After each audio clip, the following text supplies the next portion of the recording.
mi hermano Gastón, si podía leer este pasaje esta mañana, y te agradezco. Y cuando tú quieres, hermanos, puedes leer. Ok, buenos días a todos, espero que me escuchen bien. Voy a leer entonces Mateo capítulo 4, del 1 al 11. Leemos esto en el nombre de Jesús. Entonces Jesús fue llevado por el Espíritu al desierto para ser tentado por el diablo. Y después de haber ayunado 40 días y 40 noches, tuvo hambre. Y vino a él el tentador y le dijo: si eres hijo de Dios, di que estas piedras se conviertan en pan.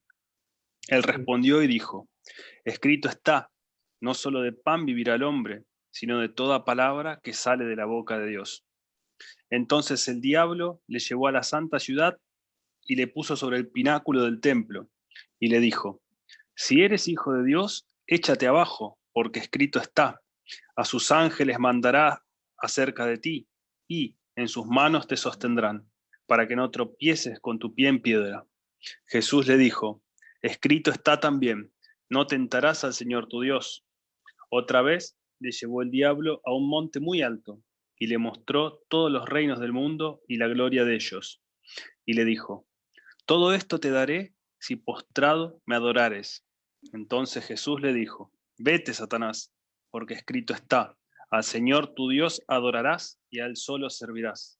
El diablo entonces le dejó, y he aquí vinieron ángeles y le servían. Gracias, hermanos. Oramos a nuestro Señor para pedir su guía en esta prédica. Señor, que eres omnipotente, omnisciente, gracias, Señor, te damos por este privilegio, Señor, de poderte contemplar, Señor, de poder alabarte, Señor, y de poder sobre todo escuchar y aprender más de tu palabra. Y gracias, Señor, por tu gracia. Enséñanos, Señor, esta mañana a cómo enfrentar, Señor, la tentación. Te pido, Señor, de abrir nuestros corazones, nuestra mente, Señor, para que no solamente podamos escuchar y recibirlo, Señor, sino también aplicarlo en nuestra vida, Señor. Gracias, Señor, porque tú eres nuestra roca, tú eres nuestra piedra angular, Señor, eres nuestro fundamento, Señor, y a ti sea la gloria. En nombre de Jesús Cristo, nuestro Señor y Salvador. Amén. Bueno, espero que se ve, digamos, el slide, el PowerPoint se ve, espero que sí. Ok. Y perfecto. Ok. El problema que todos los cristianos debemos, digamos, enfrentar seguramente es la tentación. Pero antes de entrar en este tema, antes de analizar el pasaje de esta mañana, debemos tener en cuenta algunas cosas. La primera cosa es que existe el mundo visible y el mundo invisible. Existe la realidad visible o terrenal y existe la realidad invisible que es la espiritual. Y nosotros no somos conscientes del mundo espiritual, pero en realidad el mundo espiritual es muy involucrado en nuestras vidas, más de lo que nosotros podemos imaginar. Nosotros no somos conscientes y no entendemos porque las cosas que nosotros conocemos y sabemos se basan en las cosas que nosotros vemos, en las cosas que nosotros sentimos en nuestro cuerpo y en las cosas que nosotros pensamos. Pero el mundo invisible, la realidad espiritual existe. Y un ejemplo digamos, un ejemplo que quizá, digamos, no es tan bueno, es, por ejemplo, ahora en día estamos enfrentando el problema del coronavirus, esta pandemia. El virus no lo podemos ver, pero sabemos que existe, que está. Mucha gente está contagiada, pero no siente el síntoma, no tiene síntomas. Y hay otra gente que tuvieron los síntomas, ¿no? Pero el virus existe. Y la misma cosa, el mundo espiritual existe. Existe. Segunda cosa que debemos tener en cuenta es que hay una guerra espiritual. Hay una guerra espiritual. Y en esta guerra espiritual también nosotros estamos involucrados. De hecho, en Efesios capítulo 6, versículo 12 dice, ¿por qué no tenemos lucha contra sangre y carne, sino contra principados, contra potestades, contra los gobernadores de las tinieblas de este siglo, contra huestes espirituales de maldad en las regiones celestes? Entonces, nosotros tenemos esta lucha, ¿no? Que es contra el sistema de este mundo. Y otra tercera cosa que debemos tener en cuenta es que el enemigo número uno, nuestro enemigo número uno es Satanás. Y Satanás en la Biblia tiene mucho nombre o título, como por ejemplo el tentador o el padre de mentiras. Y Satanás sabemos que generalmente él nos tienta usando mentiras, engañándonos. Y para entender este concepto, quiero contarle una historia. Y la historia es sobre una tortuga. Y esta pequeña tortuga le gustaba nadar en un río, en el río que estaba cerca de su casa. Y la mamá avisó a esta tortuga de estar atento a los escorpiones. Porque los escorpiones son mentirosos, son engañosos, engañan y son también asesinos, porque matan. Entonces, la tortuga tuvo miedo de los escorpiones. Entonces, un día cuando la tortuga estaba yendo al río para nadar, repentinamente escuchó una voz que dijo, hey, ¿me podés llevar contigo para ir a la otra orilla? Entonces la tortuga se volteó la cara para ver quién era y quien vio a un escorpión. Y al verlo, este escorpión empezó a tener miedo. Su corazón empezó a temblar. Y como tenía miedo, empezó a correr, a escapar. Pero el escorpión le preguntó, ¿por qué estás escapando? Y la tortuga respondió al escorpión, yo sé quién eres tú. Tú eres un escorpión. Tú eres un mentiroso y quieres matarme. Pero el escorpión le dijo, ¿pero qué dices? Yo solamente te pregunté si me podía llevar a la otra orilla del río. Pero la tortuga le respondió, no es así, porque quizás mientras yo estoy nadando, mientras estamos en medio del agua, del río, tú quizás me matarás. Pero el escorpión le respondió, pero, ¿qué dices? ¿Cómo puedo matarte? Porque pensá muy bien, si yo te mato cuando estás nadando en el río, yo también moriré. Entonces, la tortuga se convenció y le dijo al escorpión, ok, sube sobre mí.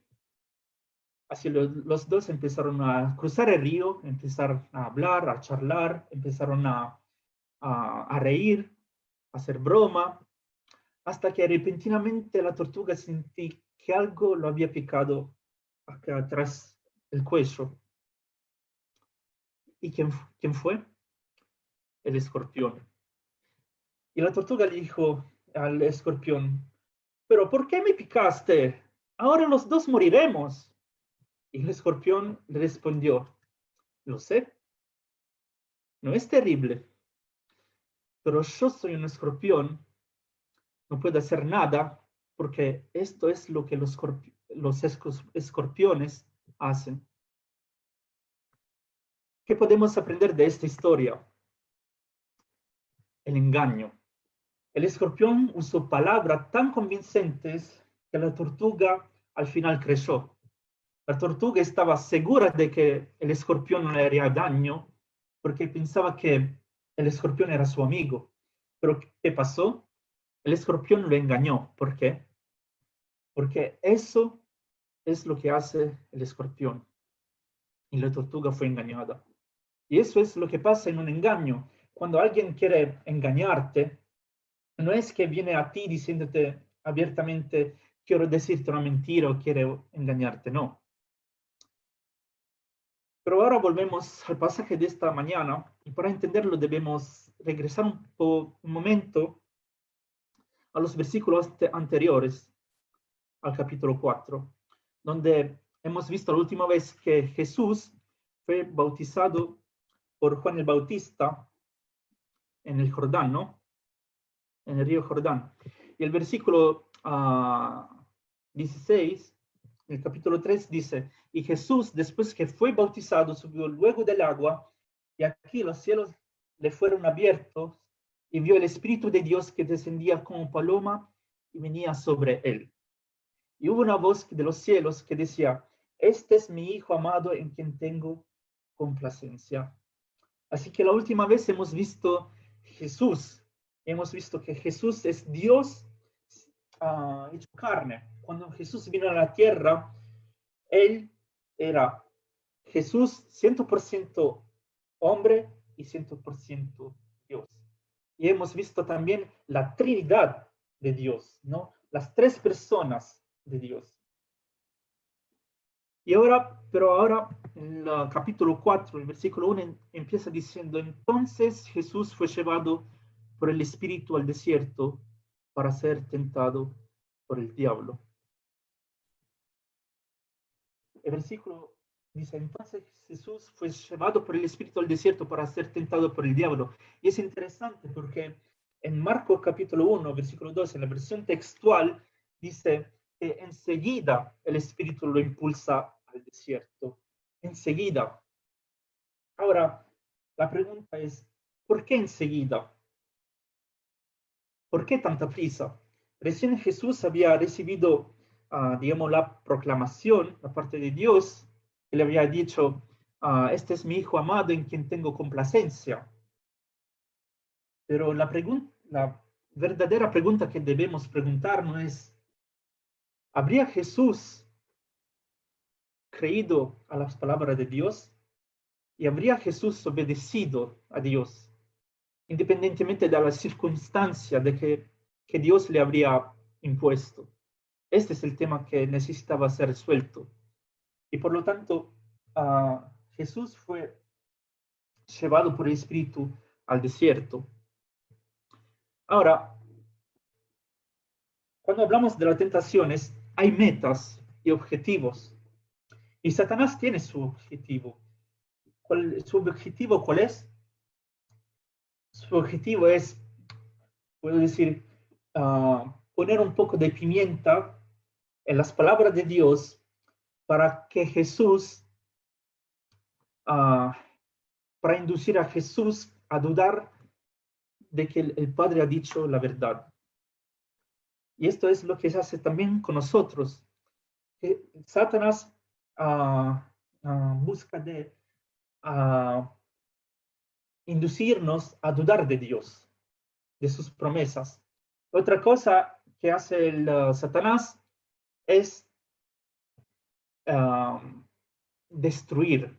En la Biblia, Satanás tiene también otros nombres y títulos, como por ejemplo, Satanás viene definido como el acusador. Y también él viene llamado el destructor. Y él está ahí afuera para destruir. No solamente eso, podemos decir que Satanás lo podemos llamar el separador. No sé si se dice así. Él quiere separar a nosotros de la comunión, quiere separar nuestra relación con Dios, quiere separarnos de la voluntad del Padre, ¿no? Y aquí en este pasaje también Satanás busca de separar o dividir a Jesús de la voluntad del Padre. Así que Satanás tenta, ¿no? Y tiene su objetivo, pero Dios también tiene su objetivo. Y una cosa que debemos entender es que Dios no tenta. Dios no tenta a las personas. Como afirma Santiago en capítulo 1, versículo 13, que Dios no tenta a nadie y no puede ser tentado, sino que Dios usa las tentaciones en las pruebas y permite a las tentaciones en la prueba, como escrito, para mostrar que hay alguna persona que cree en Él, incluso cuando mirando alrededor parece que no hay motivación para creer que Él está a tu lado. En pocas palabras, el diablo nos tienta para sacar lo peor de nosotros, mientras que Dios nos prueba para sacar lo mejor de nosotros. Y eso lo vemos también en el Antiguo Testamento con el pueblo de Israel, en el desierto, y lo mismo en el pasaje de esta mañana. Por lo tanto, hay propósitos y metas o fines para estas tentaciones. Y vemos cómo Satanás nos ataca. Satanás, cuando viene a nosotros, él no viene como como lo dibujan las películas o la serie TV o en la tele, que como un monstruo que así, que repentinamente aparece y dice, yo soy Satanás y usted debe temer de mí. No, debe tener miedo de mí. No, él no aparece así, sino que él se acerca como un cazador, como un depredador. No sé si se dice así. Él no viene, digamos, así abiertamente, sino que él se esconde. Y él viene, debemos tener en mente que él viene con una trampa con diferentes cebos. O sea, no sé, imagínense una trampa para los ratones, ¿no? Y para agarrar estos ratones ponemos el queso, ¿no? El cebo. Así, Satanás tiene muchos cebos. Y él es muy inteligente y él es también muy astuto. Entonces, Satanás nos ataca, él principalmente ataca nuestra mente con dos intenciones. La primera es que el pecado nos parezca bueno y segundo, convencernos convencernos de que podemos manejar las consecuencias muy bien. De hecho, en la Biblia tenemos un ejemplo de Anania y Zafira, y ustedes se acuerdan la historia de Anania y Zafira, que ellos no fueron honestos con Dios. Ellos no fueron honestos con Dios. De hecho, porque ellos tenían malos pensamientos. De hecho, Pedro, vemos en Hechos capítulo 5, versículo 3, que dice a ellos, pregunta a ellos, ¿por qué llenó Satanás tu corazón para que mintieses al Espíritu Santo? Así que ellos no sabían que los pensamientos que tenían eran pensamientos de Satanás. Pero ahora miremos las tentaciones de Jesús. Y el versículo 3 empieza diciendo, y vino a él el tentador, y vino a Jesús el tentador, y le dijo, si eres hijo de Dios, di que estas piedras se conviertan en pan. Ahora,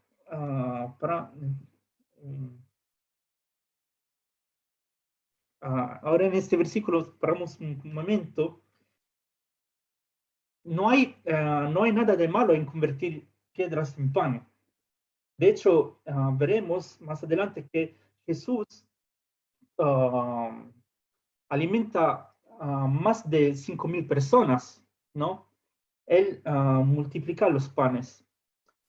Pero lo que, digamos, lo que no anda bien aquí, y es lo que el diablo quiere decir. El diablo quiere decirle a Jesús esto. Así Jesús, tú eres el hijo amado de Dios, ¿eh?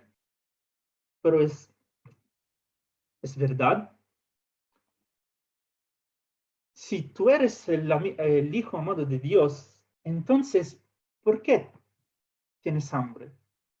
Si realmente eres importante para Dios, si realmente Él te ama como dice, entonces explícame la razón del hambre que estás teniendo.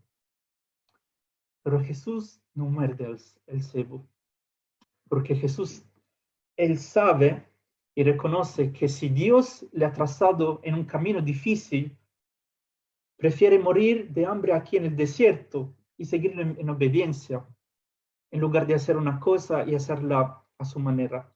Por lo tanto, en el versículo 4, Jesús, ¿cómo responde? Él responde citando un versículo de Deuteronomio, y en particular el versículo del Deuteronomio, capítulo 8, versículo 3, y en versículo 4 dice, escrito está, no solo de pan vivirá el hombre, sino de toda palabra que sale de la boca de Dios. Esta cita proviene de una época en que el pueblo de Israel se enojó con Dios, si ustedes se acuerdan, cuando estaban en el desierto. ¿Por qué? Porque ellos tenían hambre. Pero Dios responde, os dejo con hambre para hacerles entender a ustedes que no solo el hombre vive de pan, sino de cada palabra que viene de la boca de Dios. Este es el contexto.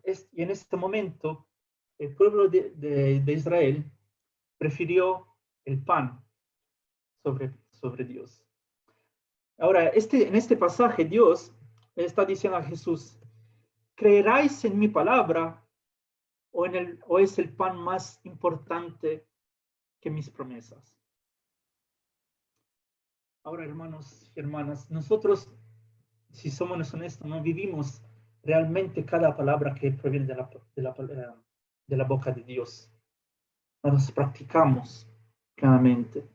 De hecho, vivimos y practicamos solamente las palabras que a nosotros nos gustan. ¿No es así?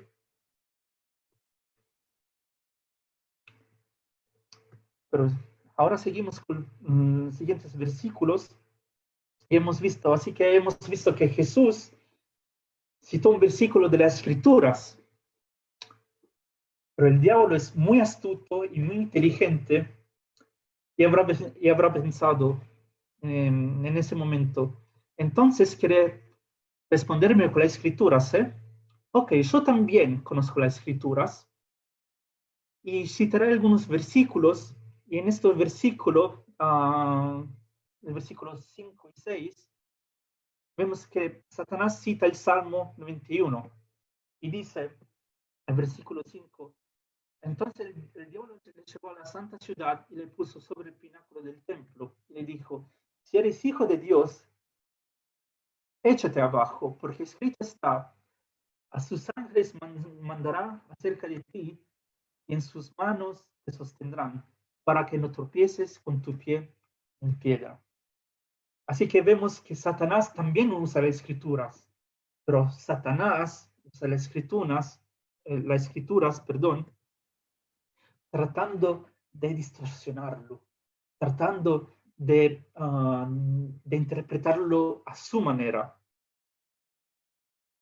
Y en práctica lo que Satanás está diciendo es, si crees que eres el Hijo de Dios, muéstralo, demuéstralo, demuestra lo que dice el versículo, y también serás un héroe al lanzarte del templo.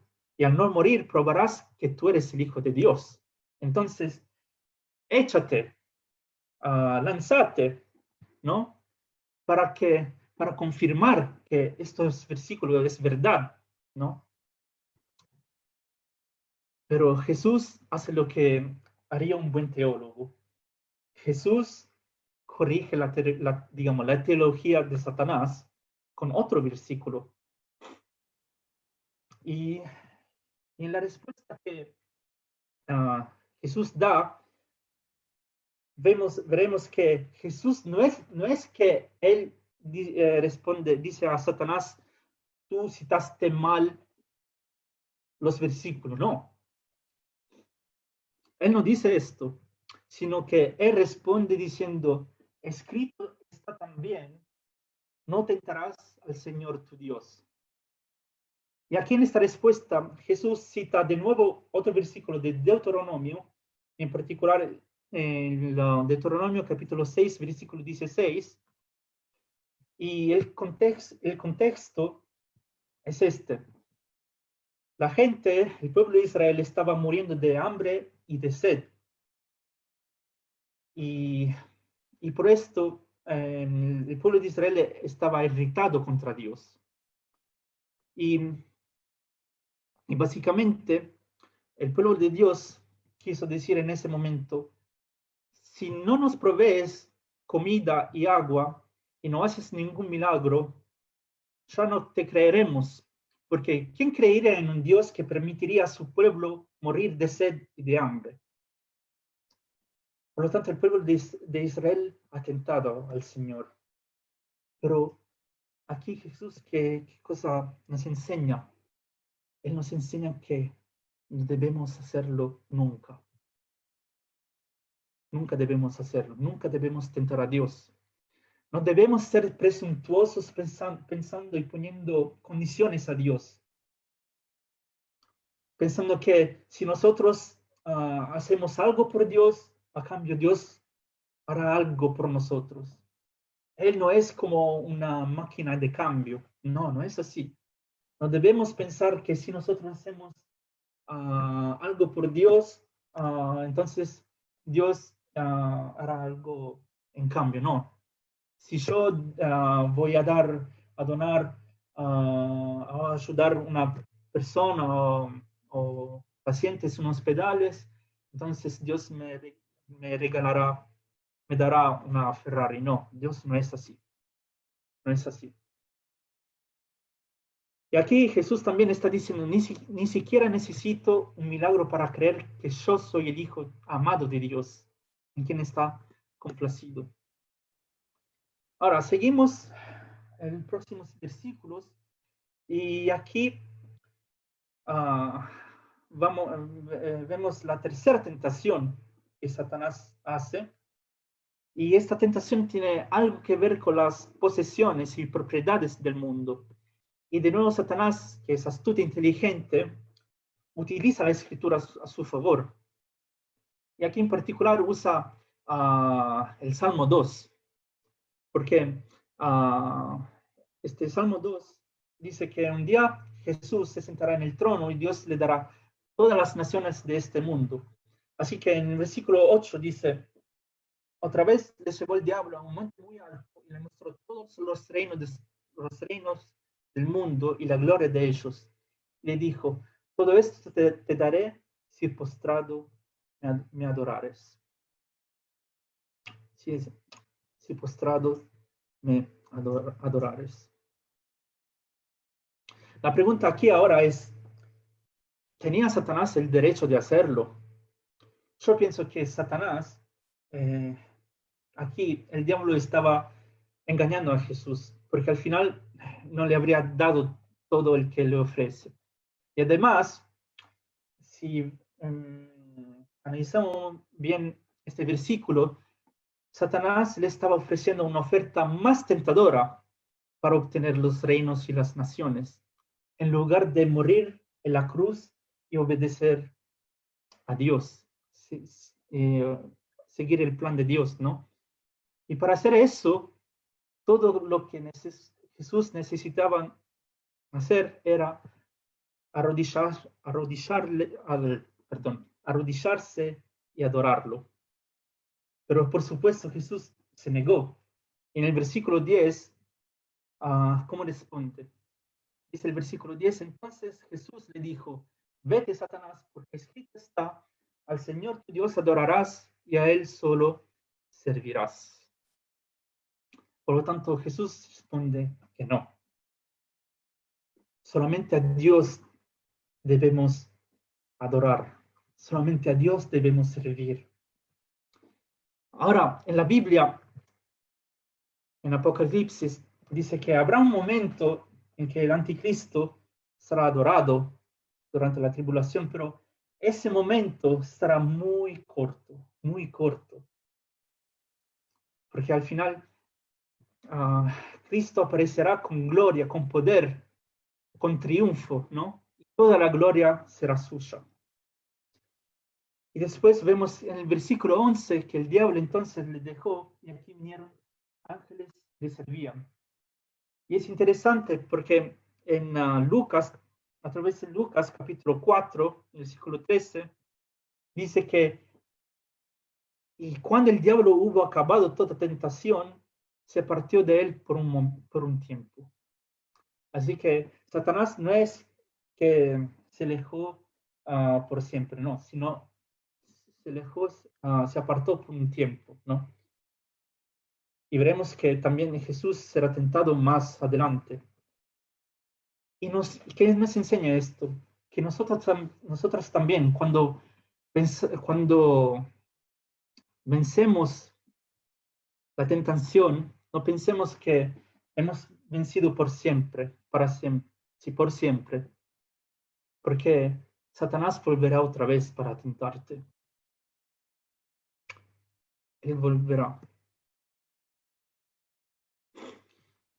Ahora, ¿cómo podemos aplicar este pasaje en nuestra vida?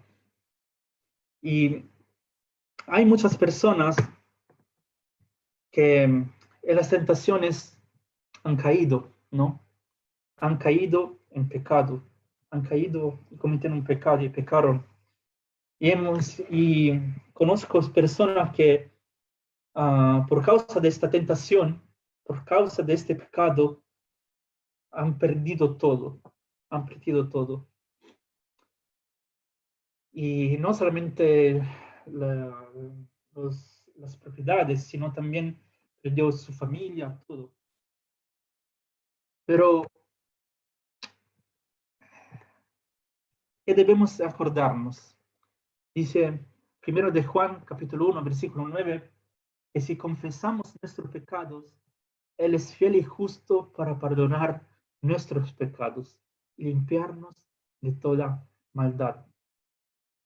Cuando nosotros pecamos, confesamos nuestros pecados al Señor. Y dice aquí que Él es fiel de perdonarnos. Él es fiel. Y su fidelidad dura por la eternidad.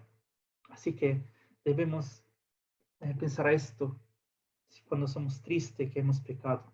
Otra cosa, debemos recordarnos que hay un engañador y hay una víctima. Y la víctima eres tú, soy yo. De hecho, nosotros, cuando Satanás nos tienta, hemos dicho antes que Satanás, él nos tienta en la mente, él nos tienta con nuestros pensamientos. Así que debemos estar atentos con nuestros pensamientos. De hecho, en 1 de Corintios, capítulo 10, versículo 12, dice, así que el que piensa estar firme, mire que no caiga. Estamos atentos con nuestro pensamiento, estamos atentos que estamos atentos de pensar de estar firme, porque como he dicho antes, ¿no? La intención de Satanás es también de convencer que el pecado es bueno, y también que el pecado, que podemos manejar muy bien la consecuencia del pecado. Así que debemos estar atentos. Otra cosa que debemos recordarnos es que Satanás viene con un plan. Satanás viene con un plan. Él viene con una estrategia, ¿no? Y de hecho, Proverbio capítulo 14, versículo 12 dice, hay camino que al hombre le parece derecho, pero su fin es camino de muerte, ¿no? Debemos estar atentos. Y hay también otro versículo en la Biblia, en 2 de Corintios capítulo 11, versículo 14, que dice que no debemos maravillarnos porque el mismo Satanás se disfraza como ángel de luz. Satanás también se disfraza como ángel de luz y usa esto para engañarnos. Otra cosa que debemos hacer cuando somos tentados es que debemos acercarnos a Cristo en cómo nosotros fue tentado, pero ha vencido. Acordémonos que Jesús fue 100% Dios, pero 100% hombre. Él vivió la vida como nosotros, con la única diferencia, que Él nunca pecó. Él nunca pecó. Cada vez que Él fue tentado, Él nunca pecó, sino que Él siguió la voluntad del Padre. Él siguió en obediencia a Dios. De hecho, y es por esto que nosotros cuando somos tentados debemos acercarnos a Cristo, debemos fijar nuestros ojos a Cristo, porque Hebreos capítulo 2, versículo 18 dice, pues en cuanto Él mismo padeció siendo tentado, es poderoso para socorrer a los que son tentados,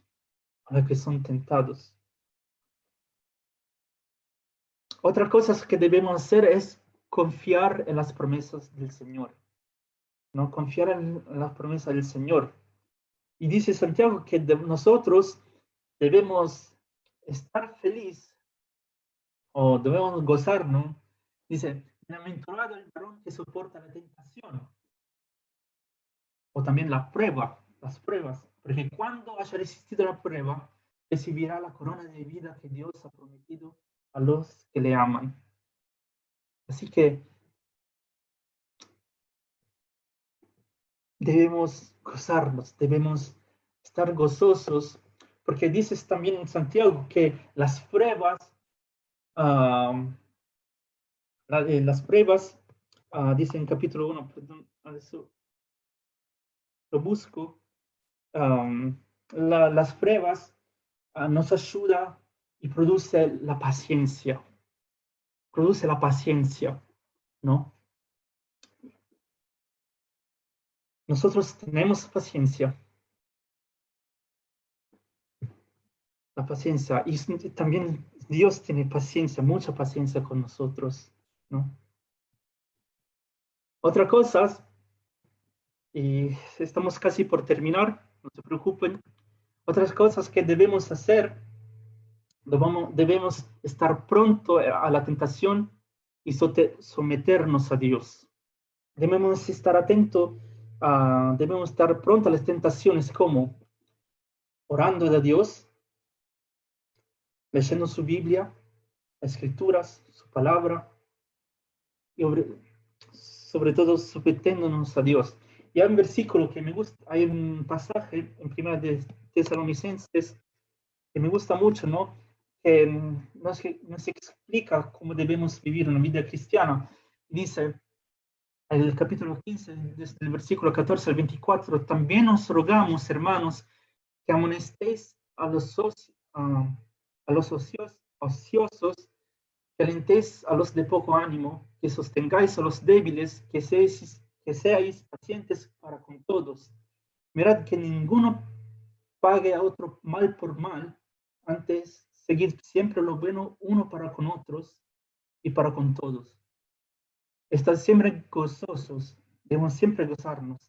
Orad sin cesar, dad gracias en todo, porque esta es la voluntad de Dios para con vosotros en Cristo Jesús. No apaguéis al Espíritu, no menospreciéis las profecías, las Escrituras. Examinadlo todo, retened lo bueno, absteneos de todas especies de mal, y el mismo Dios de paz os santifique por completo. Y todo vuestro ser, espíritu, alma y cuerpo sea guardado irreprensible irreprensible para la venida de nuestro Señor Jesucristo. Fiel es el que os llama, el cual también lo hará. Y como última cosa, debemos acordarnos que nosotros somos más que vencedores en Cristo, porque Cristo venció la muerte, Cristo venció el mundo, Cristo venció el sistema de este mundo, Cristo venció también a Satanás.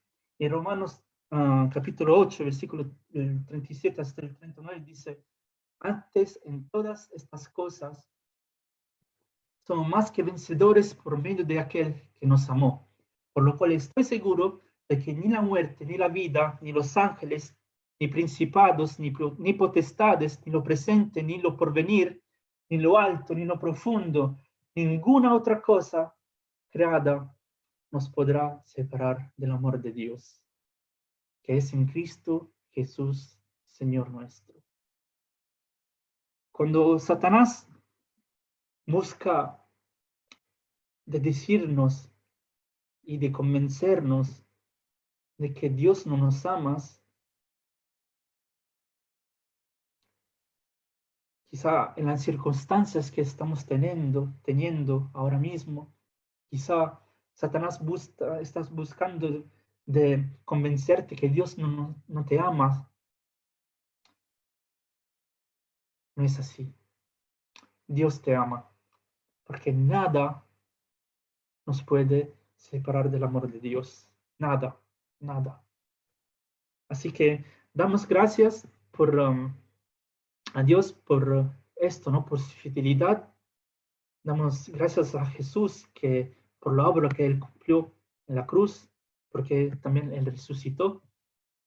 Y quiero terminar con una oración. Gracias, Padre, por este mensaje, Señor. Gracias, Señor, porque, Señor, tú fuiste hombre, Señor. Tú viviste una vida como nosotros, Señor. Tú viniste aquí, Señor. Tú te hiciste carne. Gracias, Señor, porque también tú soportaste, tú has soportado todas las ofensas, Señor. Todo lo que nosotros estamos sintiendo, Señor, estamos sufriendo, Señor. Pero, Señor, sabemos que estas tentaciones, Señor, sirven, Señor, por nosotros. Las pruebas, Señor, nos sirven para crecer en la fe, Señor. Y, Señor, gracias por este don de la fe que tú nos has dado, que es más, esta fe tiene más valor que el oro, el argento, todas las cosas preciosas en este mundo, Señor. Y gracias, Señor, por esta fe que nos salva. Gracias, Señor, por tu gracia. Gracias, Señor, porque tú nos enseñas que en la tentación nosotros debemos fijar nuestros ojos en ti, debemos acercarnos a ti, Señor. Y gracias, Señor, porque las pruebas, Señor, que nosotros enfrentamos no son pruebas que nosotros no somos capaces de superar, Señor. Y gracias, Señor, por tu fidelidad. Gracias, Señor, porque tú eres fiel. Gracias, Señor, porque por tus promesas. Gracias, Señor, porque nada nos puede separar de tu amor, Señor. Y gracias, Señor, porque podemos confiar en ti completamente. Gracias, Señor, porque tú eres nuestra roca, tú eres nuestro escudo, Señor. Y a ti será gloria para siempre, Señor. En el nombre de Jesús, nuestro Señor Salvador. Amén.